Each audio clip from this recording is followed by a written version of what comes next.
Welcome to Brain Lady Speaks with Julie Anderson. Julie Brain Lady Anderson is considered to be one of the nation's top experts on the brain-personality connection. She has been inspiring her audiences to fire up their brains and ignite positive changes in their relationships. And now she is here to bring that knowledge to you. The information she shares will help those who hear it to accelerate their success in life and business through the discovery of their natural gifts and maximizing their brain power. When you learn to tap into the potential of your natural gifts and the power of the brain-mind connection, there is no limit to what you can accomplish. Today and every Wednesday on Brain Lady Speaks, you'll explore the latest findings to see how they have practical application in your life. And now, get ready to join Julie Anderson on the Brain Lady Speaks radio show. Take it away, Julie. Good morning, good afternoon, good evening, wherever you are tying in and listening to or watching the Brain Lady Speaks podcast.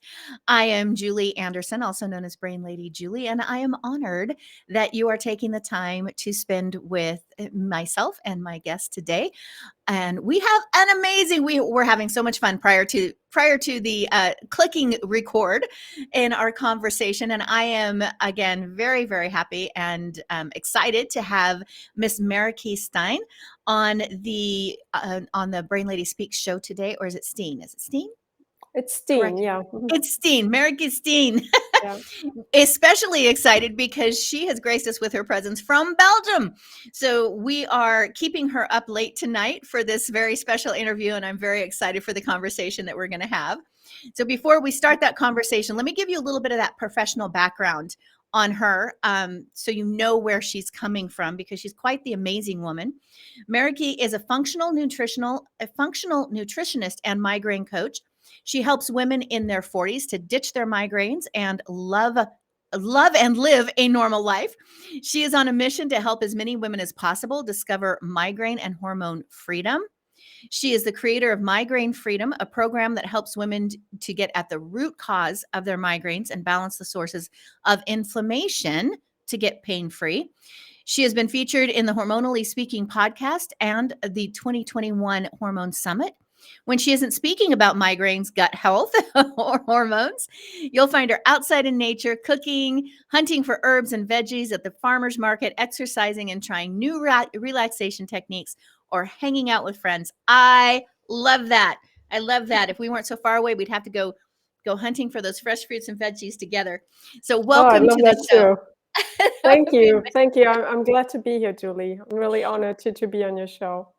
Yeah, this is going to be a fun conversation because, as my listeners know, I am a real brain geek. And I was explaining, we were talking off camera prior to recording, that I have recently gone through some additional training dealing with the effects of hormones and the brain. And it never ceases to fascinate me how intricately connected every single system in our body is. And how the gut health, because you specialize in gut health too, how the gut affects the brain and the functioning of the hormones. And if one system is slightly off, the whole thing can shift. And it's just same here. Yeah, it's just so fascinating. So let me just start with a little bit. I always like to find out from my guests kind of what led them down into this career or into this area of specialty. Like this is pretty specific, dealing with hormones, not just a regular nutritionist across the board, but you've really focused in on the hormones and the gut health. So what kind of led you in your life to this point where you've built this business around this topic? Well, I mean, I guess it's kind of same for everyone. It's my own story, right? So I've been dealing with migraines almost my whole life. I had them ever since I was 3 years old, up until I was, I guess, 35. And yeah, basically, I never thought my migraines would be linked to hormonal issues, and I just went, when I was in my 20s, I just went on the pill, and I kept on having migraines, but basically I never thought that would be a connection. I also had digestive issues for most of my life, and basically when I came to my early 30s, I kind of hit rock bottom, you could say, where just all the things came together, and I didn't have I went off the pill. I didn't have my period anymore, and I just had a lot of stress, and my hormones were crazy, and like my blood markers were my liver markers were off the chart. My thyroid was crazy, and it was just a whole mess. And I felt like I couldn't eat anything anymore. I was reacting to everything. I had eczema for years that wouldn't go away. And I just had about seen every doctor and tried everything, and was about out of choices, I guess. And at one point I've always been like, a health nut, interested in doing everything the natural way. And I knew a lot about like exercise and healthy living, and I was taking supplements, but I just hit that point where I was like, okay, nobody seems to be able to help me. And I'm just sick of trial and erroring. I just want to know now. I don't want to just, try this and see if it works or not. I just want to know how my body works. And so I went back to studying, and that helped me a great deal already with getting started with gut healing. And then I actually went on further trainings, really going into deep dive into microbiome and food sensitivities. And then the next steps was the hormones. So I was kind of my own guinea pig, you could say. And so I was, once I kept into these trainings, I just kept on going, then I did hormone, and then I get hormones, and I did blood chemistry. And so last training I did was also more deep dive, because I really wanted to know more about migraines and how does the brain work, and autoimmune disease. So that's basically the last training that I did. And so I'm kind of this, curious person who likes to understand. And as you said, I'm always fascinated, like, oh my gosh, this like kind of all works together. And now I actually can read so many things, like when something happens in my cycle, I know exactly what happens. And I mean, that's also making me, I guess, feel safer, being like a kind of an anxious type A person. So that's really helpful, I find. And I really want to share that with as many women as possible, because I mean, what I see is that so many women actually don't, and I didn't really know what's going on in my body, what are hormones doing, or what's going on when I have my period, or when I don't have it, or so I mean, I think it's all important information that I just really want to share with women. I love that story. It's out of necessity came your desire. Sorry, we have a little extra visitor here. My dog's right here going, pet me.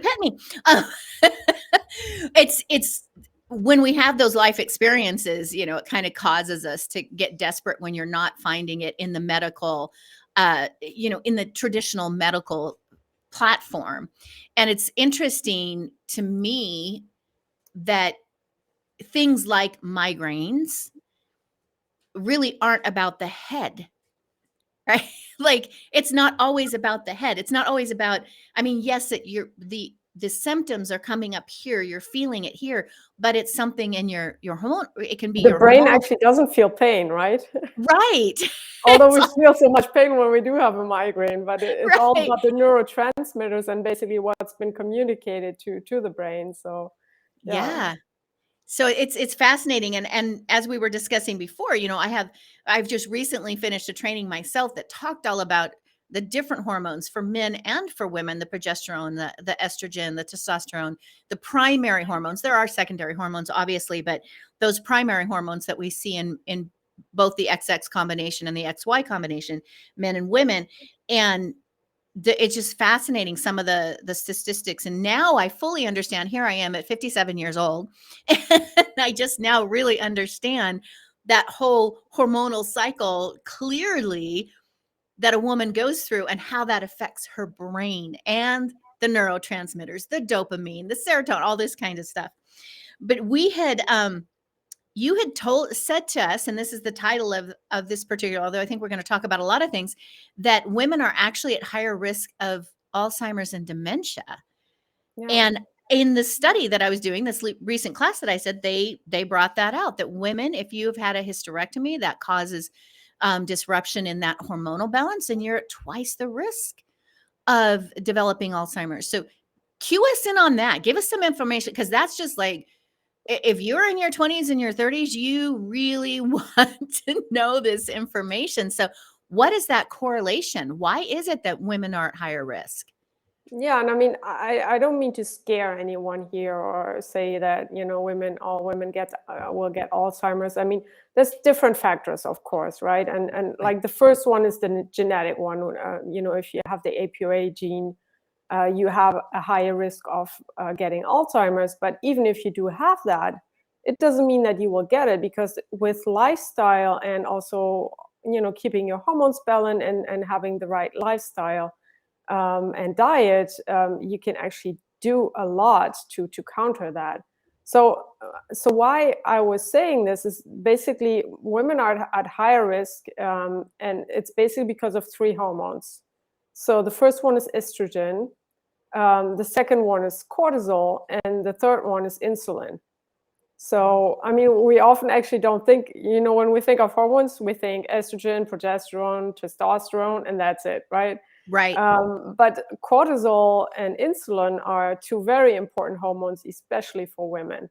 So cortisol, for anyone who doesn't know, is our stress hormone. So our adrenal glands will secrete cortisol when we're stressed. And actually, our brain doesn't make a difference. Our brain doesn't make a difference what type of stressor it is. It can just be over-exercising. It can be having a lot of stress at work. It can be just really having financial worries, or it can also be inflammation in your gut, or unbalanced blood sugar. These things are all stressing out our brain and our system, and they will basically trigger the release of our stress hormone cortisol. And that will have an effect on our blood sugar balance. And then we come into insulin. So insulin is a hormone that's secreted by our pancreas when we are eating just any type of meal. But if we're eating a lot of carbs or high sugar, or maybe too much in one meal, we have an excess of glucose, and our pancreas is producing the insulin to balance out that excess glucose. But basically, if we have too much blood sugar, we have a constant high blood sugar, and that's called insulin resistance, and that can actually lead to that can eventually lead to Alzheimer's. Alzheimer's is even already now referred to as type 3 diabetes, because there's so much evidence now that basically blood sugar imbalances will affect the brain, and it's because that constant high blood sugar will create inflammation in the brain, and that will lead to the accumulation of the amyloid plaques that happen with Alzheimer's. And so, it's not, when you're insulin resistant, it doesn't mean that immediately you will get Alzheimer's, but basically you're at a higher risk and you're on the way to. And why is that more important for women? Is because when we go through this perimenopause and into menopause, basically we are more prone to insulin resistance. And that's because our estrogen levels decline. Our estrogen levels actually have an impact on our blood sugar. And I actually recently did just a little project on myself with a continuous glucose monitor. And so I was measuring my blood sugar levels in the second week of my of the follicular phase, which is the first week of the first phase of our cycle. and I measured the first week of the luteal phase, which is the second week of our cycle. So basically in the first 2 weeks in the follicular phase, our estrogen levels are basically ramping up and getting to a peak. And then in the second phase of the cycle, in the luteal phase, estrogen drops and progesterone comes up. And so basically I wanted to really test that and see what the impact is, because I've been telling my clients, pay attention, in the luteal phase, you need to be careful with carbs because you don't have that estrogen, your progesterone is higher then. So that's really when you need to stay away from the carbs and the sugars and everything. Although many women have cravings then. Right. Yeah.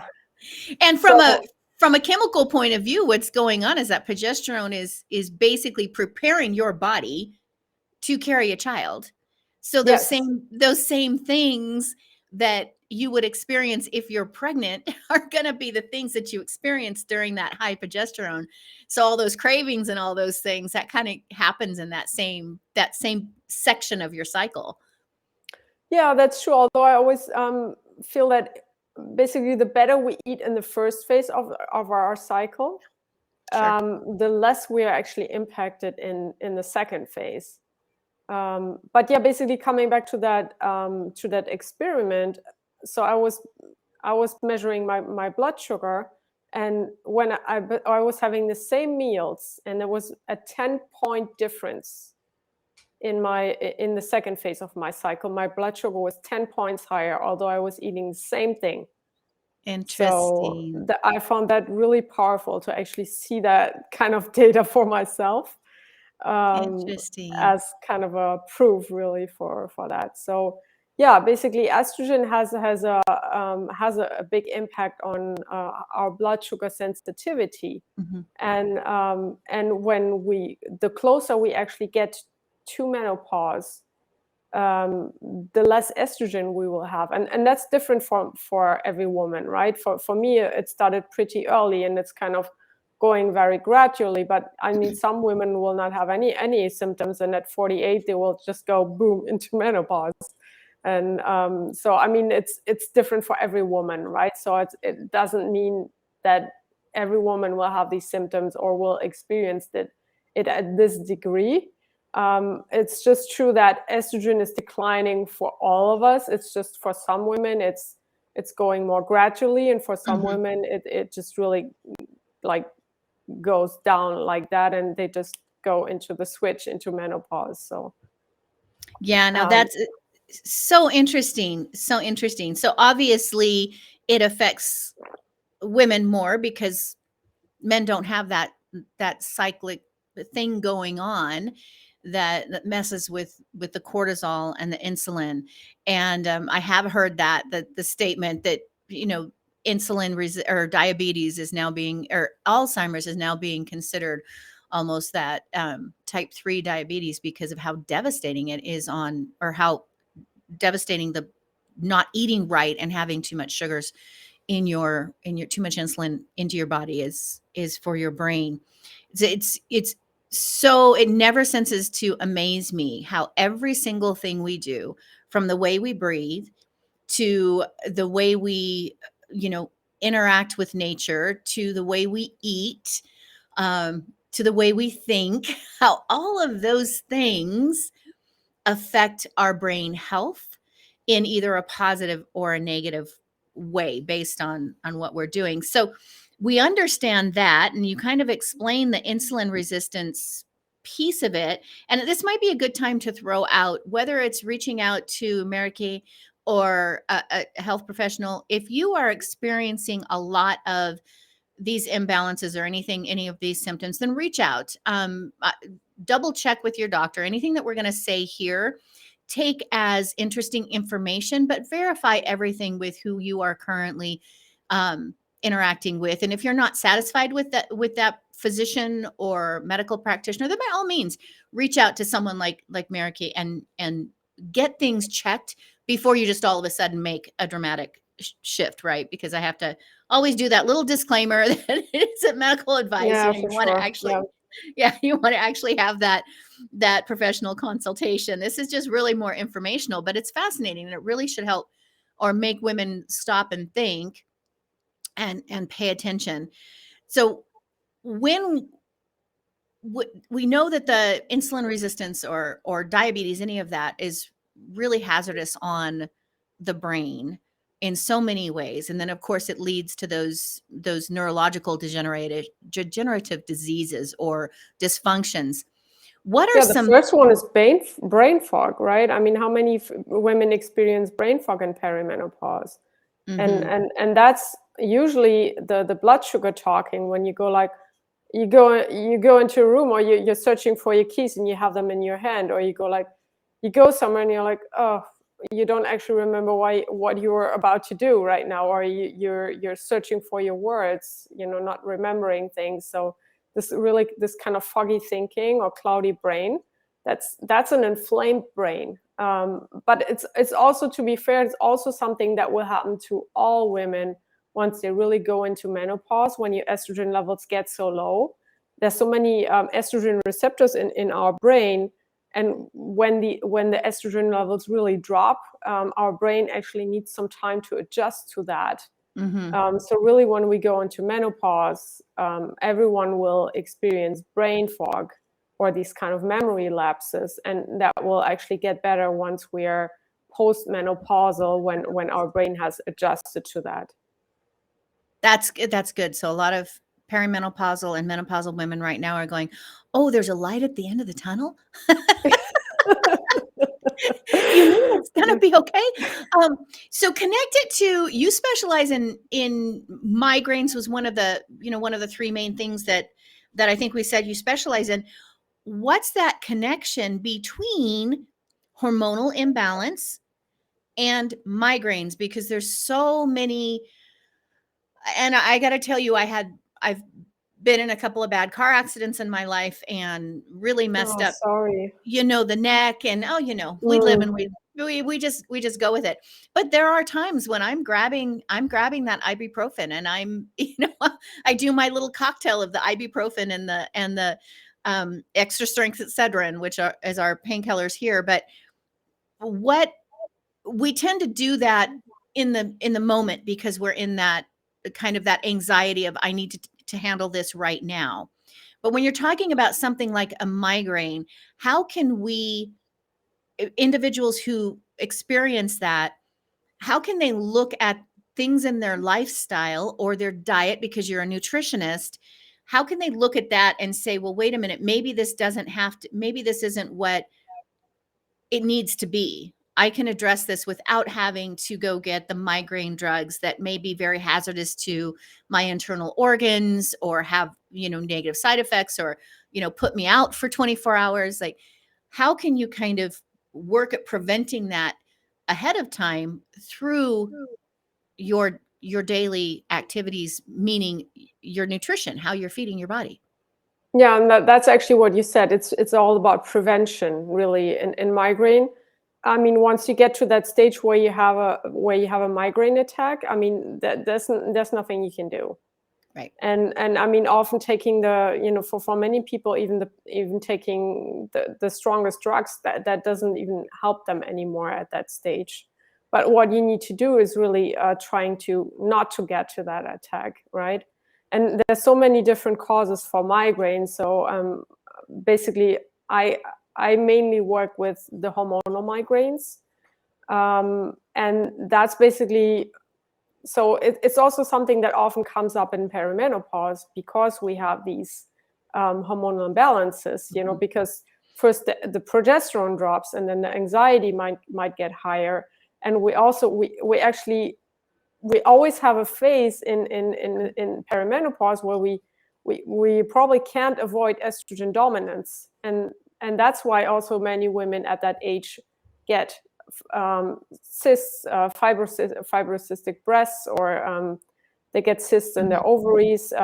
This is all due to estrogen dominance. And I mean, it's all something we can correct, actually, but I don't know why not so many doctors are looking at this. It drives me crazy, actually, when I hear about women like getting their organs taken out. And I mean, I have a friend, she started with endometriosis, then she had fibroids in her breast, so she had the fibroids removed, and she has Hashimoto's.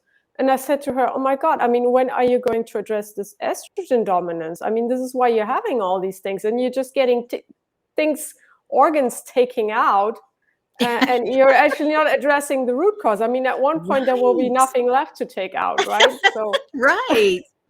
so Yeah. that just really drives me crazy. But coming back to your question, sorry.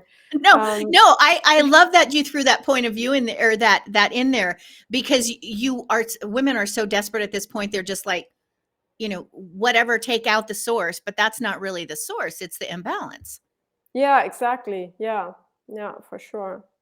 Yeah, it's And brilliant. so, yeah, I mean, as I said, for migraines, there can be so many things. And for me, they were definitely also related to my gut health, because I had a lot of inflammation in my gut. And that's also, I mean, it can be sometimes, in my case, it was a history of, when I grew up, when I was a little baby, basically doctors thought I had rheumatoid arthritis, and they just fed me with meds. So they just gave me very strong medication for that. And I didn't have it, and I didn't need the medication, but it just messed up my microbiome for the rest of my life. So, I mean, these things, taking all this medication, it will really affect our microbiome. And that can also happen with people who actually have migraine and didn't have any gut issues, but they will probably have them now, since they've been taking like all these drugs that will affect their gut health. So there's so much, and there's also toxicity. So I have a client who has hormonal migraines, but when we actually did the first session together, I was like, oh my gosh, you have mold toxicity. And I mean, we did the test, and I was right. She does have mold toxicity.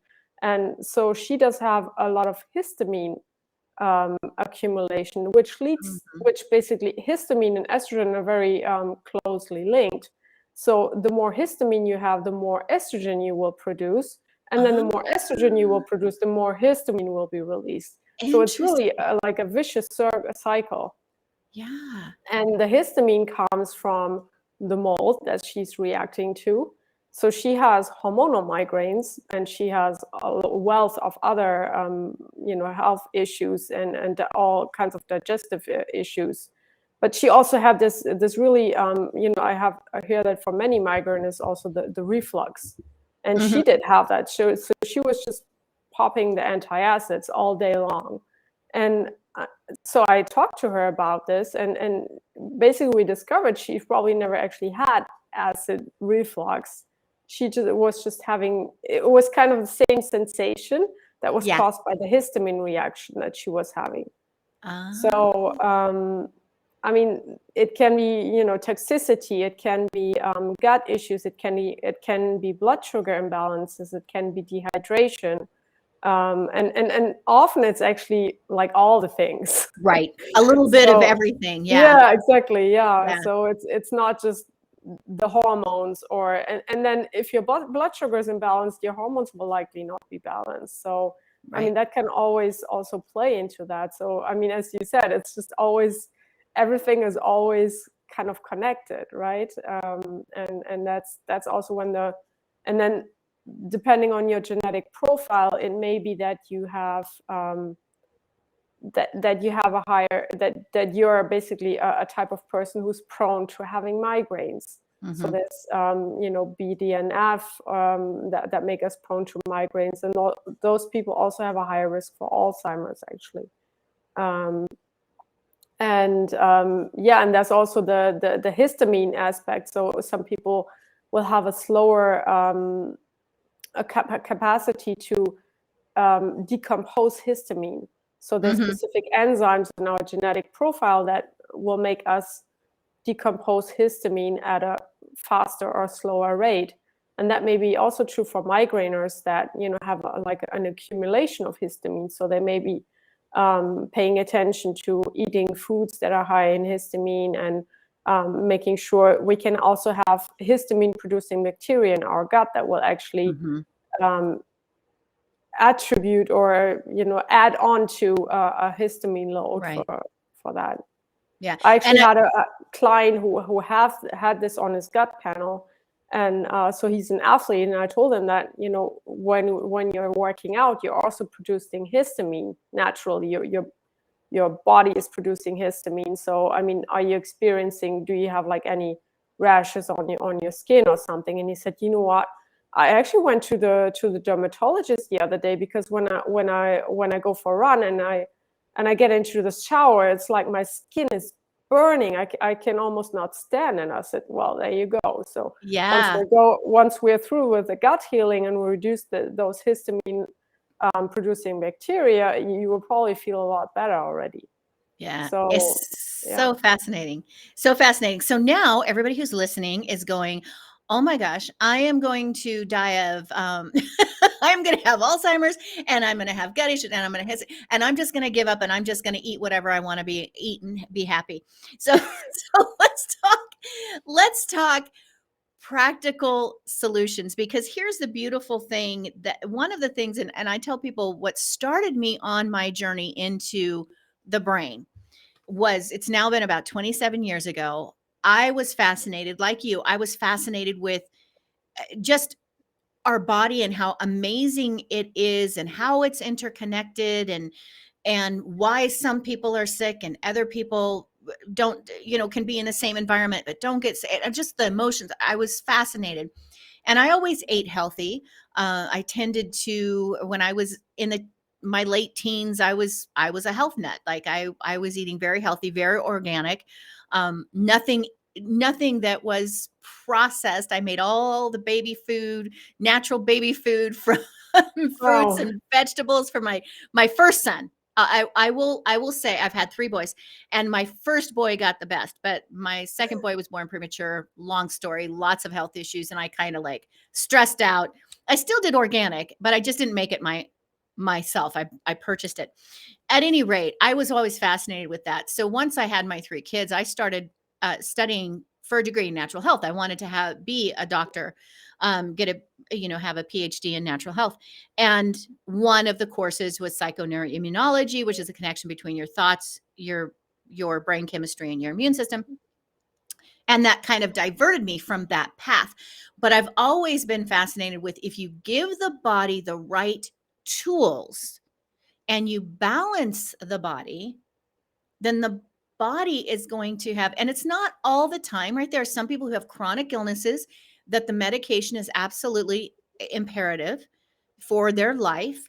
But most, or I should say, a large percentage of the time, if you address what you're doing to your body, meaning physical exercise, keeping your stress levels low, those types of things, and what you're putting in your body, some of those symptoms can be corrected. Some of those ailments can be balanced out.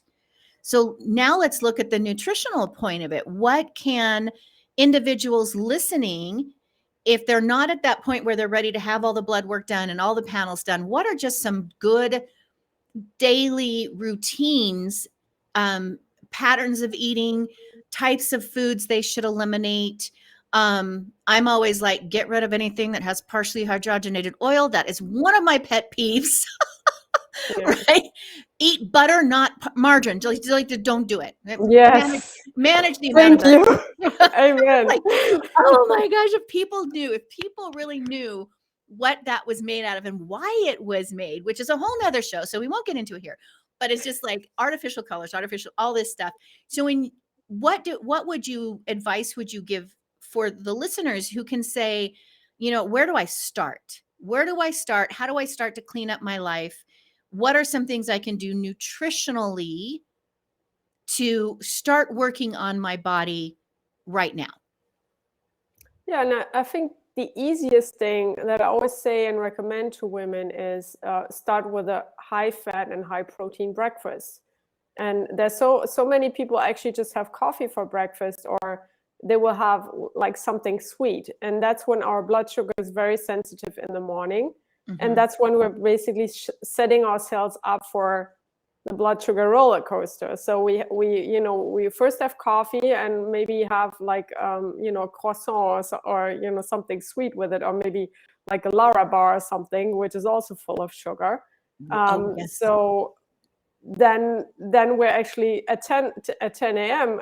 I mean, if we have breakfast at 8 a.m. and then at 10 a.m. we're actually just hitting the first the blood sugar crash that comes after that, and we need something else. So our brain wants more energy, right? It needs the sugar, it needs the glucose. So it basically calls you, I want sugar or I want coffee. I mean, that's the craving we get because our brain needs that energy. So we go on having the next snack or the next coffee, and it just kind of goes on in this kind of 2-hour cycle all day, and it continues during the night. So we actually also don't sleep well. Yep. So that's really the best thing that you can do for your health, is start with a good breakfast. And I mean, also some people are doing fasting or are not having breakfast, but also be aware that if you just drink coffee, it will also spike your blood sugar, because it does, the caffeine basically triggers a cortisol response. So it triggers your stress hormone, and that will also impact your blood sugar. So Sure. if you I always say to my clients, like, if you do want to have coffee in the morning, no problem, but eat your breakfast first. So you have have some eggs and have some veggies with it, and yeah, basically have maybe some avocado with it. So there you would already have something that's, I always say fat, fiber, protein, FFP. FFP. So you need those 3 things in every meal that you have. And then after you had that meal, then you can have your coffee. Yeah, that's awesome. And I think another mistake that a lot of people do is thinking they're eating healthy, and they're not. You mentioned a very popular bar that's like full of sugar, and people think because it says organic or it says natural or protein that now it's good. But there's so many hidden sugars and hidden things in our diet that if you don't turn it over, like yogurt is one of the things that just, Oh gosh, yes. it just Yeah. amazes me. You have, just grab one of these fruit yogurts that's just very popular, and they are so full of sugar. Yogurt in and of itself can be a healthy source of protein and fat, but that's natural yogurt already has almost 5 grams of sugar, so that's more than enough, actually. more than enough. Yeah. Yeah. So I always, when I have I get the plain, unsweetened, unflavored yogurt, and then And that's really hard actually to find in the US, isn't it? It is. I remember It's very, the last time I was there, was like, is there actually just natural, plain, like nothing in it? I mean, it's really hard to find. you got to know where to look. We have a really good health food store up here in Nevada County, but and then I use, if I want something sweet, then it's the fruit. Then you put in the natural fruits, the berries that are so healthy for the brain, your blackberries, your raspberries, your strawberries, so healthy for the brain. Now, again, they are sugar. So you certainly don't, you certainly want that in moderation, but that is so much healthier and so much more natural. What I recommend is not, if you do have fruit as a snack, don't eat them alone, but, eat a handful of almonds or some nuts with it. So you have, again, that protein and fat that will always help you to absorb that glucose spike in your blood. Ooh, excellent tip.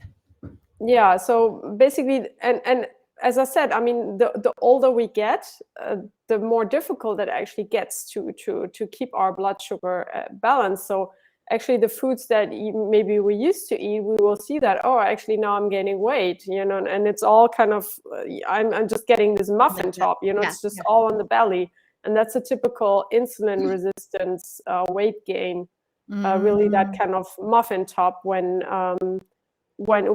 your blood sugar is like high all the time, and you're accumulating the body fat.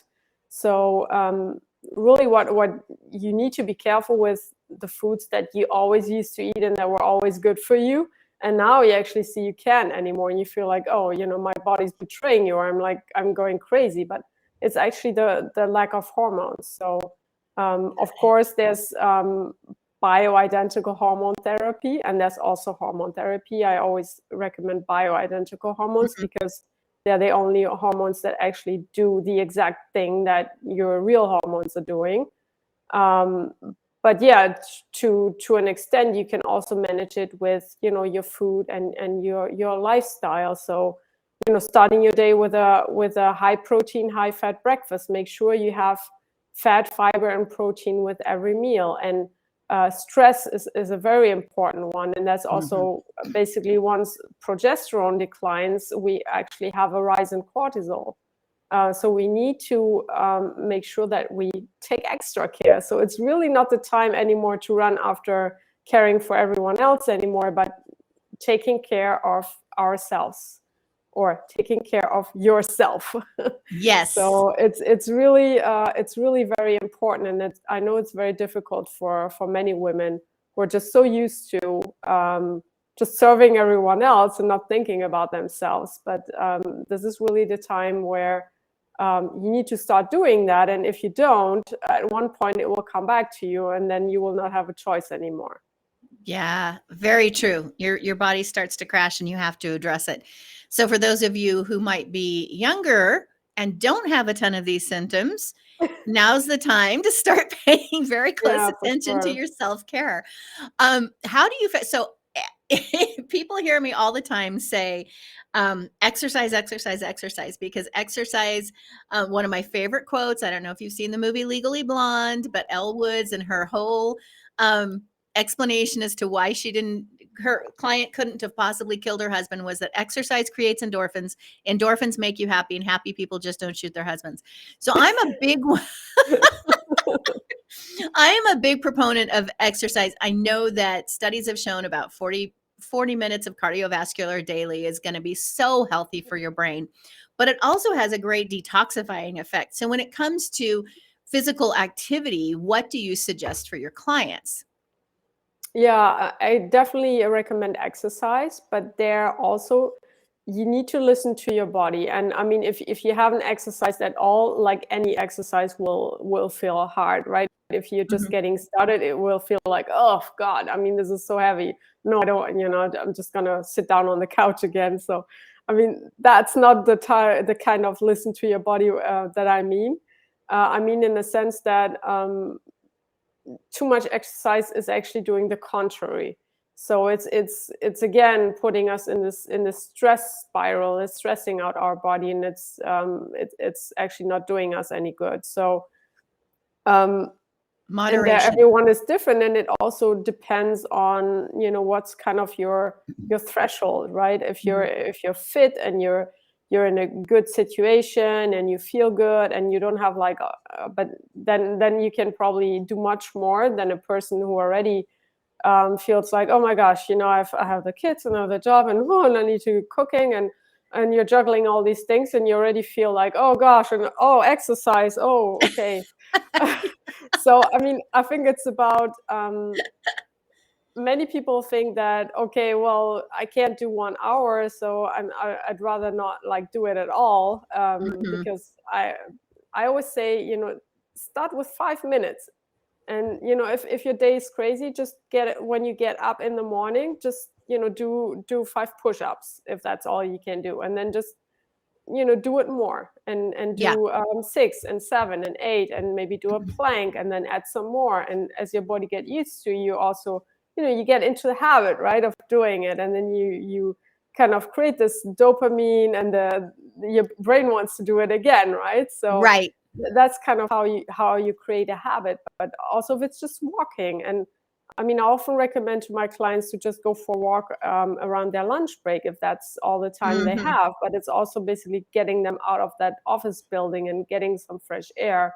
So I always find that's always better than when you already have a crazy day, going to a CrossFit or to a high intensity workout at night.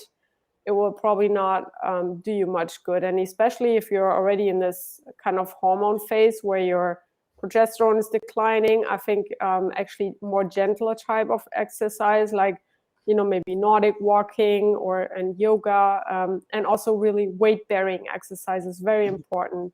Yeah. at the age of perimenopause and also in menopause, to maintain our bone density and stimulate bone growth, but also to make sure that you're not losing too much muscle mass, because Mhm. our metabolism is going down, we're losing muscle mass, and we're losing bone mass. So, and that's all something that we can actually counteract with exercise. Yeah. Yeah. A wonderful advice. Wonderful advice. Okay. All right. So let's wrap this up. I want to make sure that anyone who has heard this conversation who wants to stay in touch with Marieke can do so. So you have a hormone quiz, right? Tell us a little bit about that. Yeah, it's basically a quiz where it takes you through a wealth of symptoms that so you click, do you have these symptoms, etc. And afterwards you get a key on basically understanding, which type of hormone it was linked to, and some tips that you can implement to balance out the imbalance. The imbalance. Yeah, Got it. yeah. And then you also have a YouTube channel and Yes. Instagram, both, so people can stay connected with you. And I'm sure there's a wealth of great information on your YouTube channel. So I will be going in and clicking like on that so No, I I can. just got started with that actually, so there's not that much, but yeah, I'm building Well, it up.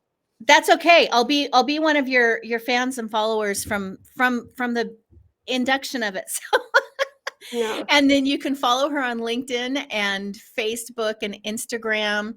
All of those, for those of you who are listening, they're going to be on the show page. So if you're listening as you're driving or something, then of course always go to this episode. And you can also just check out her website too. Your website is it's just your name, correct? It's Yeah, it's just my Marieke.Steen.NTP. name. And I Yeah. actually just published my I just brought up my first hormone and blood sugar balance cookbook. So that's also on the website now, for anyone who wants to Cool. check that out. Yeah. Very, very cool. That's awesome. Okay. Once again, all of those links are there. This has been a wonderful conversation, Marieke. Thank you so much for joining us all the way from Belgium on the show today on the Brain Lady Speak show. It was a wonderful conversation. And as you can tell, I get really fired up when it's when we get to talk about all this It was such a holistic. pleasure talking to you.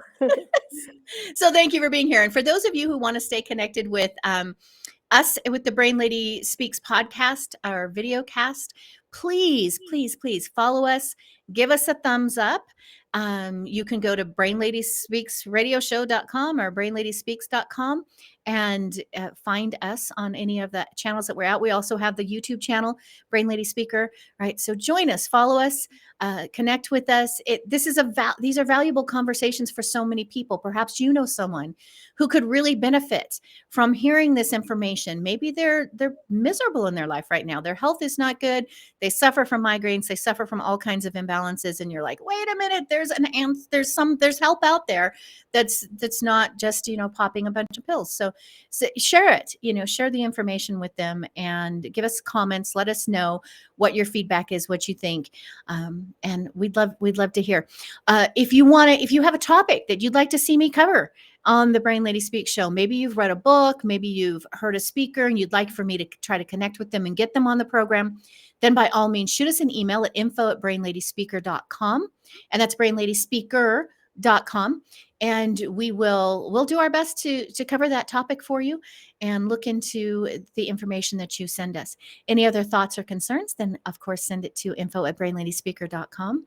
And until next week, follow me on social. Yeah, I'm Brain Lady Julie pretty much everywhere. So Instagram, Facebook, all over the place. It's Brain Lady Julie. I think Twitter, it's just Brain Lady, but at any rate, stay connected. We'd love to hear from you.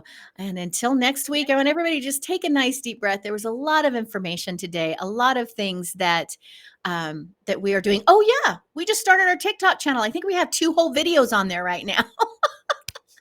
But yeah, join us there as well. But roll your shoulders back, take a deep breath, a nice deep breath.